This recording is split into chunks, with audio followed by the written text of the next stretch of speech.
Ho ho ho and Merry Christmas, fellow paranormal enthusiasts.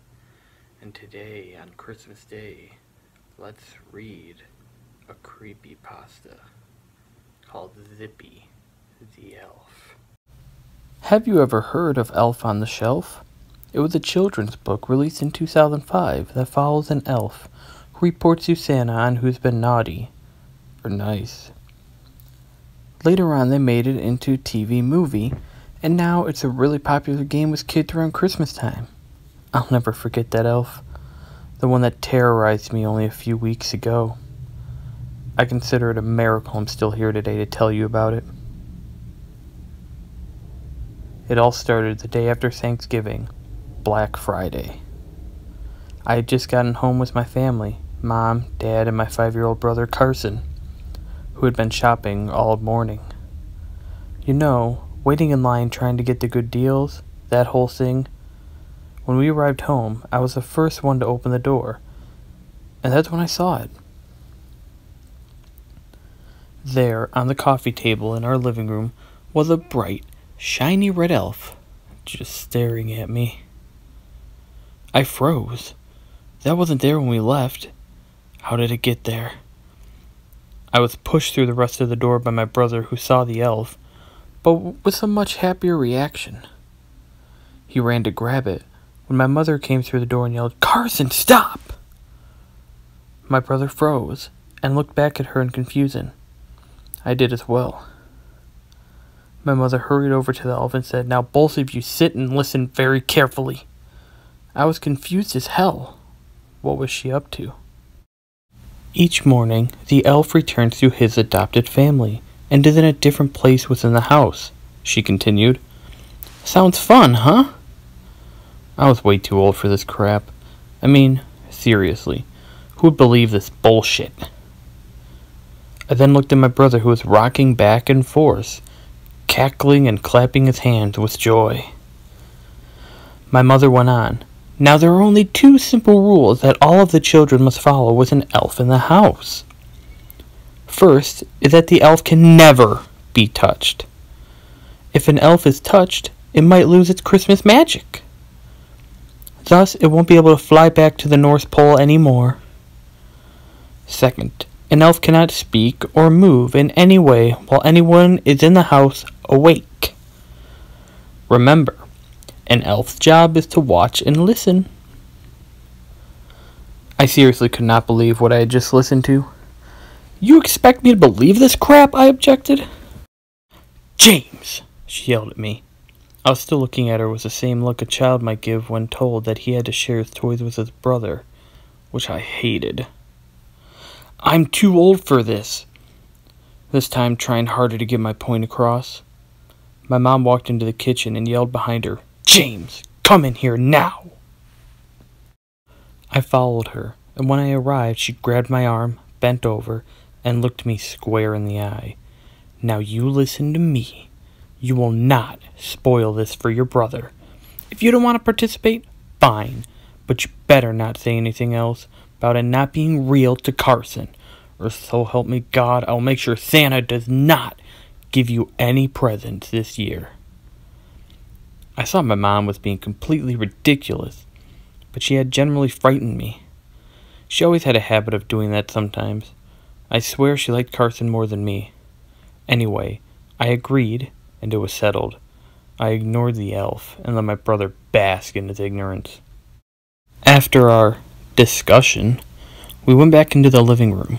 My mom asked my brother, "So Carson, what shall we name our elf?" As quickly as my mom asked her question, my brother blurted out, "Zippy!" Because he zips to the North Pole every night and talks to Santa, and says if we've been naughty or nice. What a great name. Don't you agree, James? I said my mom. Now you have given it its Christmas magic. My brother clapped his hands again. Yay! Zippy, zippy, zip, zip, zippy! And so that was it. The thing that would come to terrorize me and haunt me still to this day in my sleep had a name. Zippy. A few days went by without incident. Every morning I awoke to the laughter and yelling of my younger brother as he ran through the house looking for that damn elf. Each morning, he would be in a different place, just as the book said. But I knew it was my mother moving it around every night. One morning, he was in the kitchen with one arm in the cookie jar, and another morning, he was in Carson's room, bent over in his toy chest with his legs sticking out. I still thought the idea was nonsense, but I stuck to the promise I made to my mother. Yes, I guess everything was fine with Zippy. That is until the first night when my nightmares started.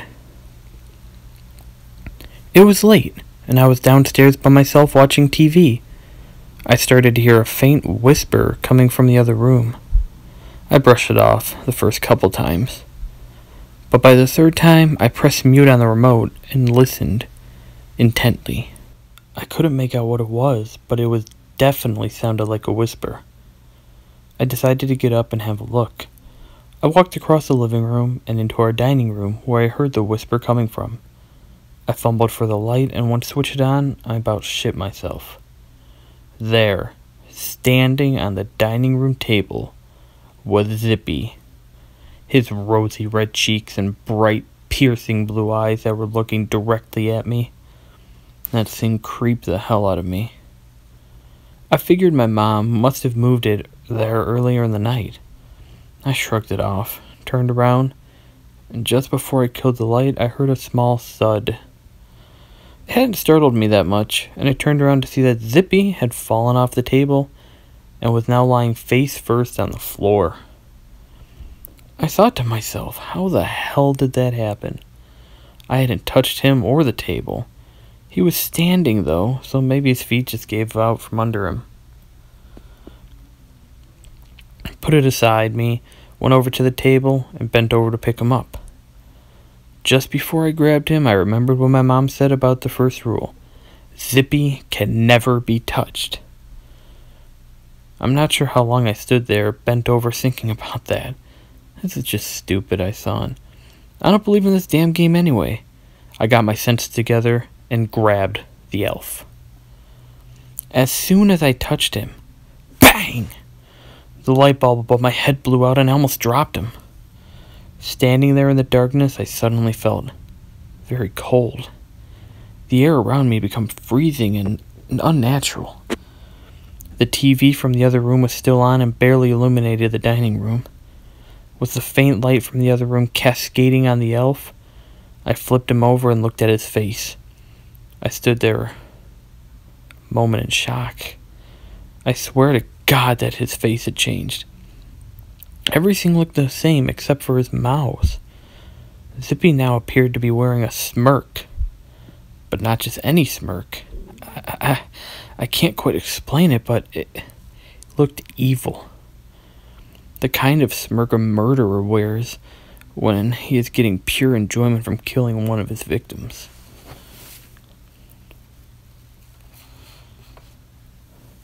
Put Zippy back in the position he was standing in on the table, and left the room. I went back to the living room, turned off the TV. I turned on the hall light and proceeded towards the stairs. In order to get my stairs, you have to pass by the dining room. I started to walk by, not wanting to look at that thing, but for some reason I felt compelled to. Just before the stairs, I turned and saw Zippy. This time the hall light was shining on the part of the table where Zippy was, and there was no mistake. That fucking thing was smirking at me with his blue eyes still piercing into my soul. I hurried upstairs quickly, cut the light, went to my room. I got in bed and pulled the covers tightly over my head. I don't know why, but I didn't sleep well that night.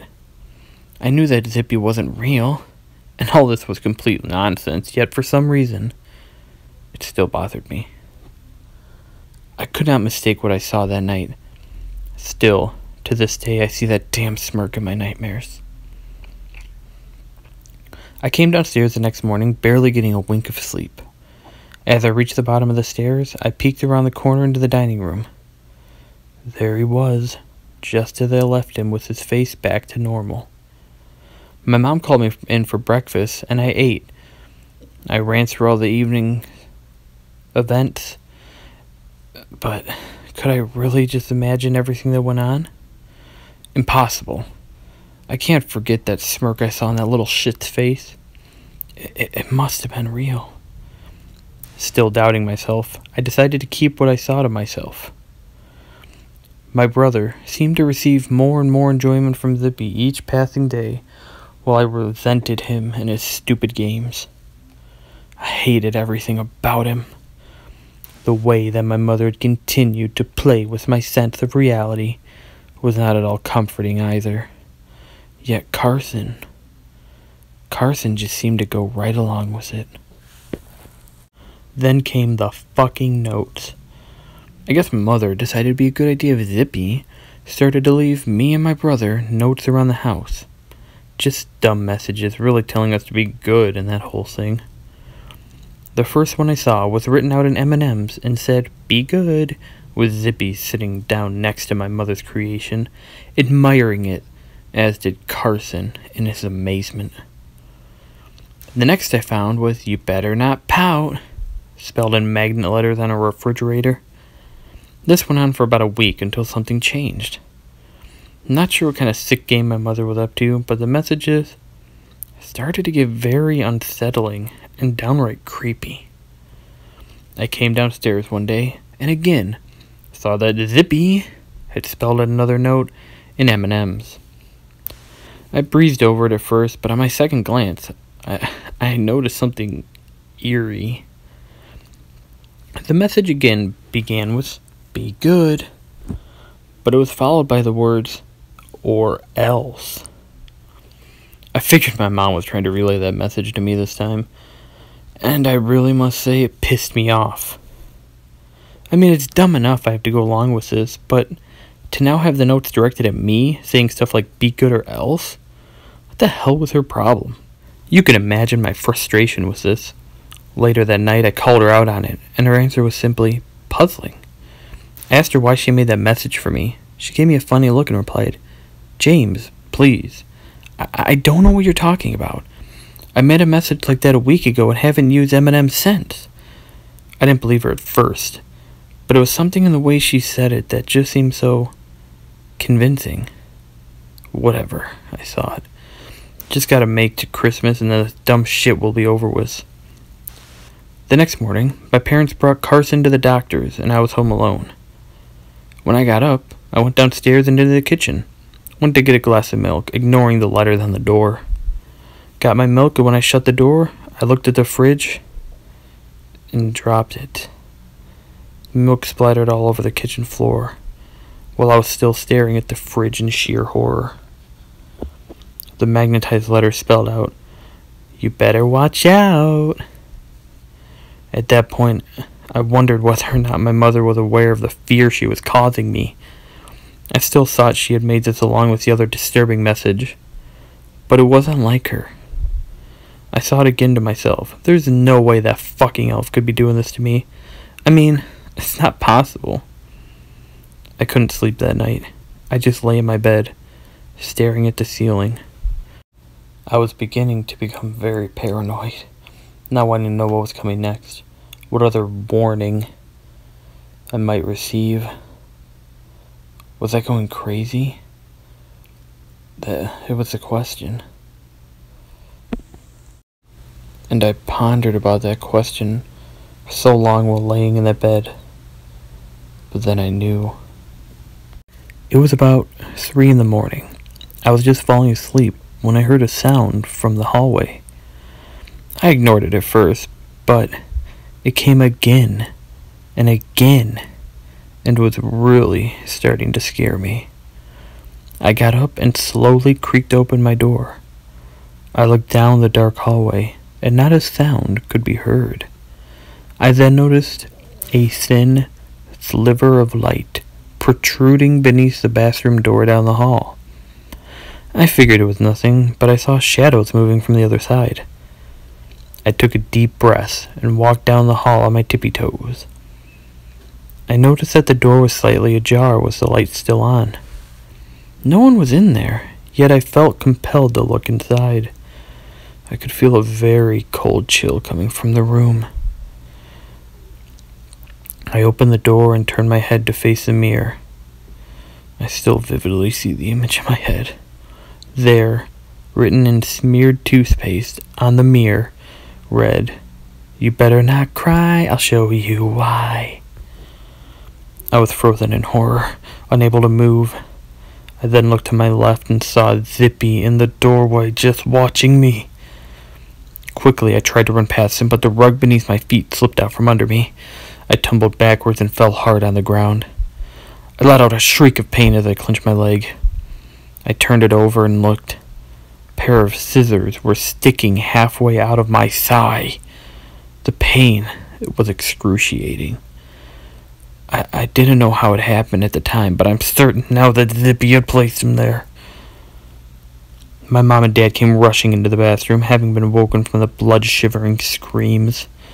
My dad got the first aid kit from the medicine cabinet after noticing the scissors driven into my leg.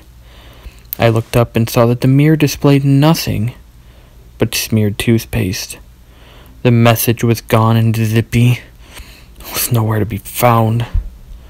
I was rushed to the ER where they removed the scissors and gave me a tetanus shot.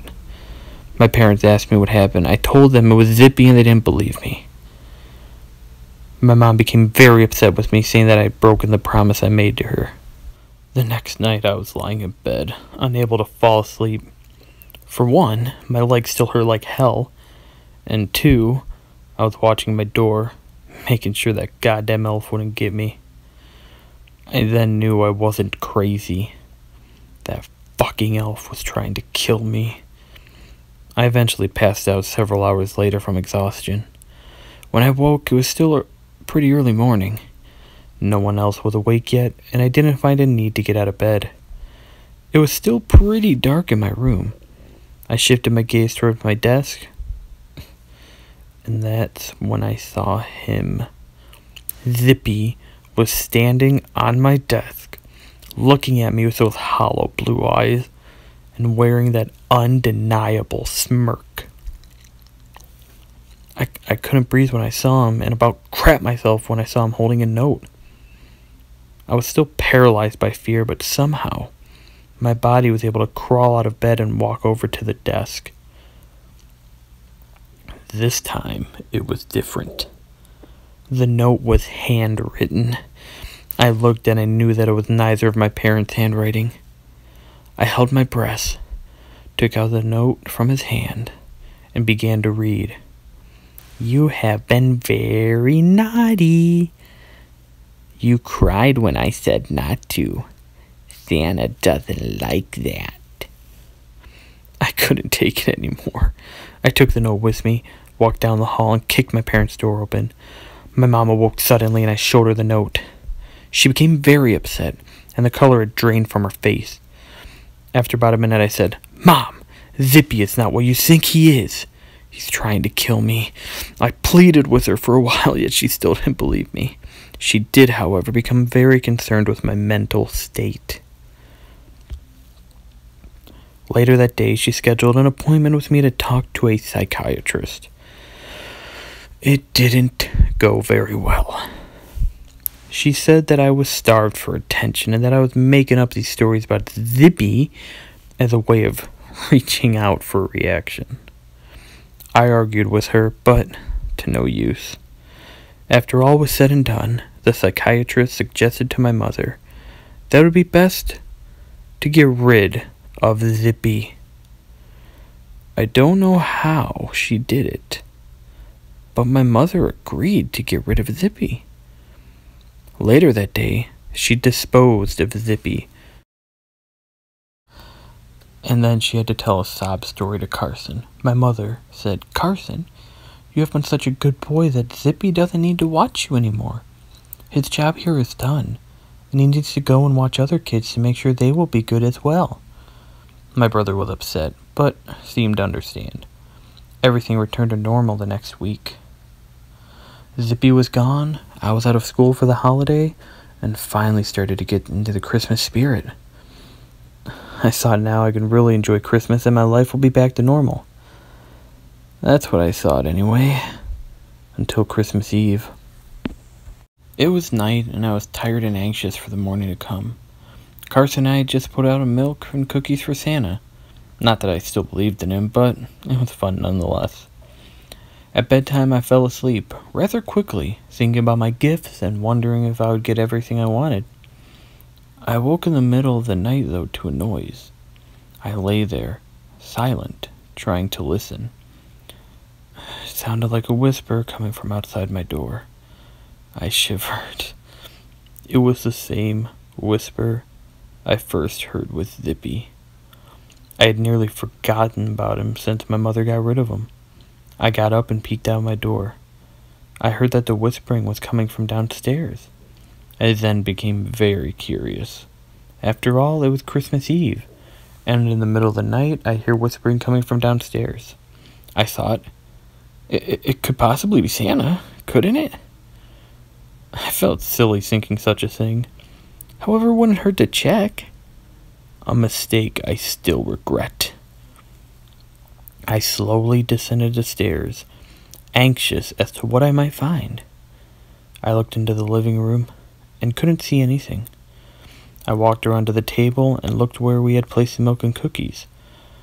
They were both partially gone. My mom must have done this after we went to bed. Everything seemed normal until I noticed a piece of paper under the plate which held the cookies. That's funny, I thought. I hadn't noticed that there before. I went over to the table and picked up the note, turned it over and began to read. Dear James, you didn't think I had forgotten about you. How could I forget about my favorite child? You see, James, you thought you had gotten rid of me. Your mom simply threw me out with the trash. I can't go that easily. You see, I've been watching you ever since you first saw me on that coffee table. Since you saw me crack that first smirk at you. All those messages no one claims you have seen, they were all made by me. It was me, James, the one who watches your every move. I know what you're thinking, but your parents won't help you. No, they won't be able to reach you in time. For you see, I'm in your house now, watching you panic while sweat runs down your neck. There's no escape from me. How does the old tune go? You better watch out. You better not cry.